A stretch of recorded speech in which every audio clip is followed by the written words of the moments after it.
Aquí comeza Historia e Historias, o voso espazo no Galiportus, onde degrañaremos a historia con rigor e amenidade.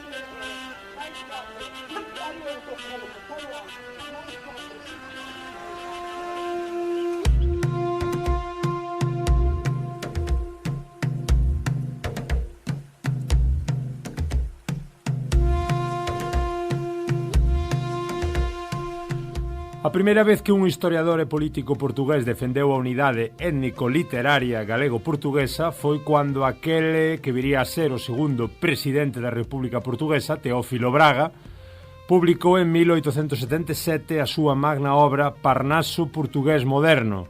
Apenas 8 anos máis tarde, Teófilo Braga incide nas mesmas ideas no prefacio que dedica aos indispensáveis 3 volumes da literatura popular galega, compilados por Xosé Pérez Ballesteros e publicados sob o título Cancionero Popular Gallego. Do Parnaso e do Cancionero extraímos os seguintes excertos respeitando a ortografía orixinal. Efectivamente, a Galiza debe ser considerada como un fragmento de Portugal que ficou fora do progreso da nacionalidade. A pesar de todos os esforzos de fragmentación política, a Galiza non deixou de influir nas formas da sociedade e da literatura portuguesa. Tamén se comenta neste Parnaso portugués moderno, as poboacións do Alentexo chaman galegos a todos os moradores do Ribatexo, pola transmisión inconsciente dunha tradición perdida. Isto bastará para explicar o asombro que debe causar aos coterráneos o veren a poesía moderna galega ocupando un lagar debido ao lado da poesía portuguesa con Z, como unha das súas formas arcaicas. Seguimos o vigoroso criterio científico deixando as preocupacións vulgares. Pelo estudo da poesía galega é que se poden compreender as formas do lirismo portugués e a desmembrazón dese territorio que étnicamente nos pertence, ten permanecido para nós extraño durante tantos séculos que aproba a falta absoluta de plano na nosa vida política. A verdadeira orixe da tradición lírica da Galiza está ligada á súa constitución étnica. Portugal, Galiza e Brasil, tan separados polas vicisitudes políticas, conservan aínda inteira a súa unidade étnica na tradición literaria. Ademais, o afastamento da Galiza de Portugal provén do esquecimento da tradición nacional e da falta de plano político en todos os que nos ten gobernado. En Portugal, o espírito moderno penetra, mas aínda é considerado como revolucionario. Na Galiza, o estudo da tradición comezou xa. Ben, hai varios excertos que non imos ler todos. Conclúe en sobre a poesía popular da Galiza. Vese, por tanto, que as tradicións populares da Galiza deben explicar moitas particularidades das formas tradicionais portuguesas e ao mesmo tempo son o último vestixio dun organismo nacional atrofiado.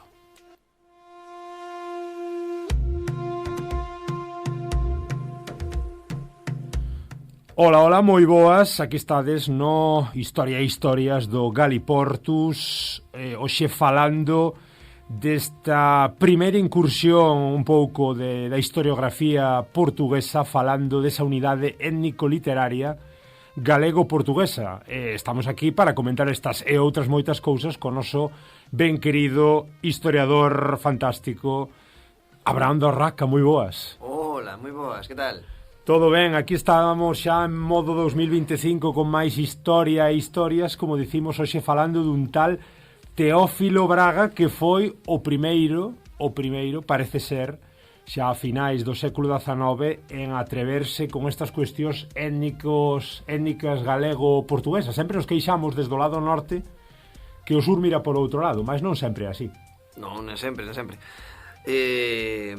E de facto, si, este Teófilo, non, que chega a ser segundo presidente da República Portuguesa, el representante do Partido Republicano Portugués, pois efectivamente tiña aí esa visión, que é algo que se ven mantendo tamén así ao longo do tempo, van surxindo así pois algúns nomiños, non? Así falando pois desa eventual unión estatal. Sí. Para aqueles que non esteades moi postos en cuestións republicanas portuguesas, Recordade que Portugal chega a finais do 19 pois logo de centos de anos de monarquía. E hai un momento clave, aí a principios de 1900, parece ser que en plena expansión colonial pois hai unha loita contra o tradicional aliado inglés, e nas colonias da África Portugal quere xuntar un pouco as dúas beiras do Atlántico e do Índico, chegando de Mozambique ata Angola, de Angola ata Mozambique, pero ese mapa cor de rosa parece que está un pouco cortado pola metade, porque os ingleses veñen desde arriba querendo chegar a África do Sul. Entón, a partir de aí desencadease unha serie de protestas. Está a cousa moi quente contra o monarca, e nace a República. Quería facer este inciso, así a grosso modo, porque tamén é un pouco interesante, non, esta tradición republicana que explode aí a principios do século XX, máis o que estamos xa falando de Teófilo Braga, que acaba por ser o segundo presidente desa república nacente a principios do século XX, xa viña falando destas cuestións galaico-luso brasileiras antes, é dicir, no século XIX. Efectivamente. Sí, el xa cando fala, pois iso, fala dese non consumado estado galecio-portugués, non? E como ben dicías, portugués con Z. Sí, sí. E tamén partía dunha idea, pois,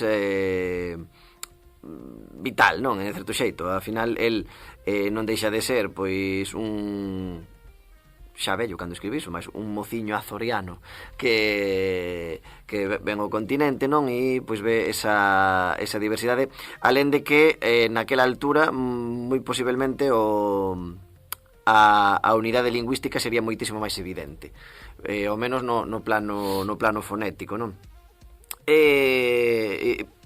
O certo é que el está un pouquiño a recoller tamén ese cabo que se tira desde a outra beira, non? Desde aquí, non? Se pensarmos pois tamén en Xoán Vicente Viqueira, no? Que só así a xogador do Deportivo, pero pois Xoán Vicente Viqueira, que pois casualmente falece no mesmo ano no que falece Teófilo Braga en 1924, pois tamén xa estaba defendendo pois todo o que era a alfabetización, xa que se abrían escolas, non? E non só as escolas indianas, pois a alfabetización en portugués, en aprender nas escolas o galego con ortografías e gramáticas portuguesas. Temos o poeta López Vieira, non? Que escreve unha poesía que era Galiza con aire, creo que era de cantiga antiga, na que decía directamente: deixa Castela e ven con nós. Entón é todo un movimento, non? Así que aparece de cando en vez, non? Si é certo que a partir desa independencia con Xoán I, non? Con Xoán I no século XIV, non? O mestre de Avís, pois a partir de realmente no plano político, pois desde Portugal sempre se viu con certo rechazo a idea de ter esa unidade política coa Galiza pola influencia que poidese ter Castela. Comentábamoslo no episodio mesmo de Inés de Castro. De Inés de Castro, efectivamente. Decir, as cousas veñen de onde veñen, e ao final cortamos cabeciñas, non vai a ser que se nos vai a cuestión das mans e acabemos con Castela. Efectivamente, e a pesar de moitas das casas nobiliarias portuguesas ter esa orixe galega, pois cando se trataba de nobreza galega xenuína, pois sempre se pensaba nun partido castellanista, non nun partido galego que tivese uns intereses propios, non? Mas si que aparecen pois eses casiños, non? Inclusive xa despois, non? Ou paralelamente a Teófilo Braga, pois Teixeira de Pascuais tamén, nesa correspondencia que mantén a partir dos anos 10, 20 con Risco, en que fala de que temos que voltar a viver espiritualmente en común, así o exixe o destino das nosas patrias, que aínda non está cumprido, non? Ese destino de comunidade tal vez estatal ou inclusive pois nacional se ven do lado galego tamén, ao final ten que ver moito tamén co tema de como se construen as comunidades nacionais, non? Se pensamos nun autor que se chama Benedict Anderson, que ten un libro que eu recomendo a todo o mundo, que é Comunidades Imaginadas, precisamente, e fala de como se construe tamén o relato da nazón, non? Pensando en Estado Nacional, non? Claro. E estáse a construir tamén no ámbito galego, e entón, pois, había como un tirapuxa, non? Tamén, porque, ao final, claro, se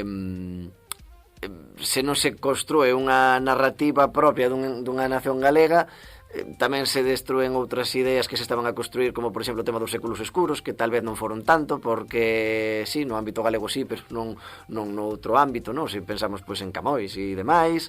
Claro, se aceptamos... E encima Camões, neto un fillo de galego, non? Correcto. Entón... Os escuros non eran tan escuros se entendemos a unidade étnico-lingüística. Claro, xa non eran séculos escuros tanto en termos de lingua, no seu conxunto, tal vez si aquí, mas tamén non se deixou de falar. Entón, claro, dentro desa narrativa, pois, como que tentaban buscar esa especie de equilibrio, non? O propio Risco, co que se carteaba Teixeira, pois tamén escreve, non? Aquilo de que os galegos voltaronse cara a Portugal. Era, para nós, máis do que unha segunda patria. Era a outra mitade da nosa cultura atlántica, non? E ao final, pois, está sempre ese... Ou o propio Murguía, non? O propio Murguía, pois, escreve así como Cataluña... bueno, él escribe en castellano, entonces, así como Cataluña puede acogerse al pabellón francés, puede Galicia buscar amparo de sus hermanos portugueses, ¿no? Entón, aquí Teófilo Braga simplemente está a coller a luva, non? Deses movimentos, non? Que incluso, pois, despois se conceptualizarán no termo Portugaliza, non? Entre outros, pois, de Rodríguez Lapa, Guerra da Cal, non? Por dicir xente dos dous lados da fronteira, non?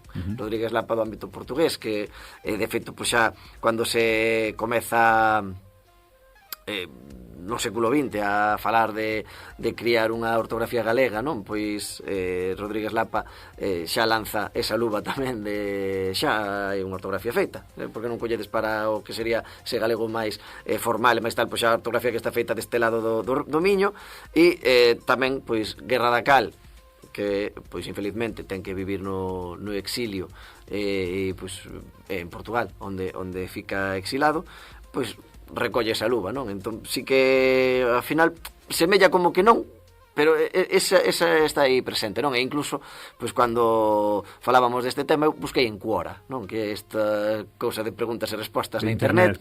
E non son poucas as persoas que preguntan: e que opinan os portugueses dunha unión con Galiza, ou que opinan os galegos dunha unión con Portugal, non? E sempre hai respostas longuísimas aí de xente barruntando como a nós.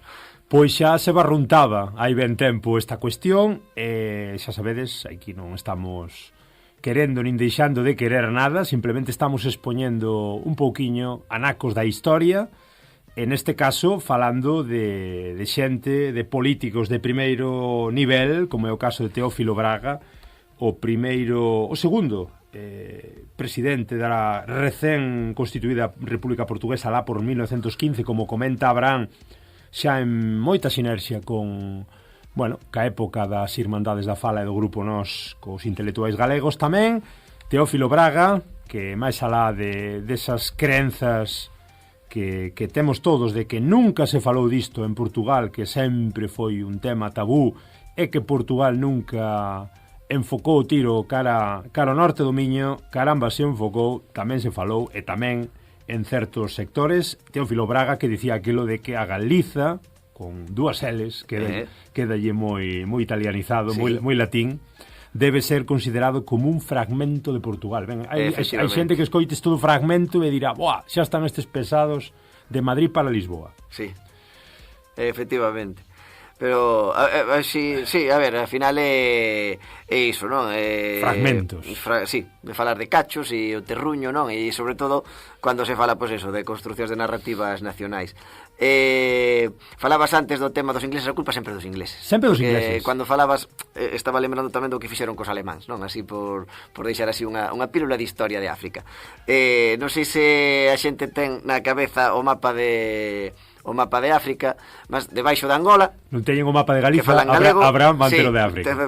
Tal vez sí. Ou sí. Os que estén estudando na ESO así os nomes é o único que van a aprender de África, os nomes dos países e as capitais, non? Por lo demais, se teñen o mapa de África, pois hai ese país na vertente atlántica que falan galego, Angola. Angola Gliza, chámase tamén, de facto. Pois debaixo está Namibia. Os anglizanos. Os anglizanos. Si ven o mapa de Namibia, pois van ver que ten así como un apéndice, así que sae cara a África, e é que Namibia era unha colonia alemana que... Windhoek, a capital. Efectivamente. Ves, aí os da eso.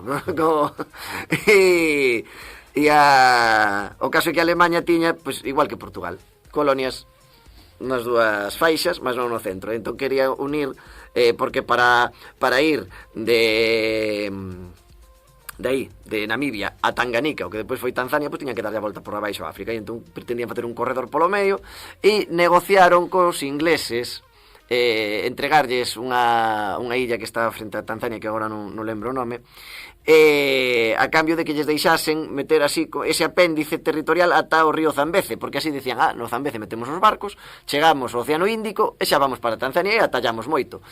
E os ingleses dixeron, sí, nos cambiamos isto, home, como non, por qué? Porque sabían que o río Zambeze tiña un accidente xeográfico que son as cataratas Victoria. O que le impedía que os alemáns ficaron así, con ese cacho de terra aí que debuxa ese mapa. A culpa sempre dos ingleses. Fish and chips e mapas así cuartados. Xa vedes, amigos do Galiportus e do Historia e Historias, comezamos falando de repúblicas portuguesas enfocando cuestións étnico-lingüísticas e acabamos botando a culpa aos ingleses. Aquí, como sempre, falando de todo e da nada, falando de fragmentos da un lado e do outro, e de construción de identidades tamén aquí no Galiportus, Historia e Historias.